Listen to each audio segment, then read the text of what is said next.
Hey guys, quick 1-minute review of Tradesman nutrition and whether it's actually worth your money in 2026.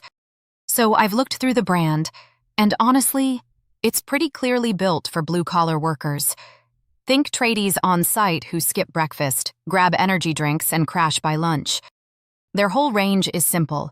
Things like energy for clean focus, shred for appetite control, sleep for recovery, and creatine for strength support.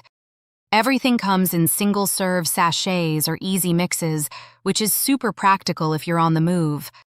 Now the good. It's convenient, easy to use during a workday, and users consistently rate it highly for taste and no chemical feel. The routines are actually structured around a real job schedule, which is rare. The downside?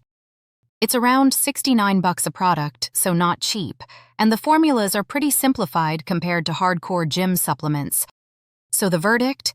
Great if you're a tradie wanting simple energy and better habits on site. Not ideal if you're chasing advanced bodybuilding stacks.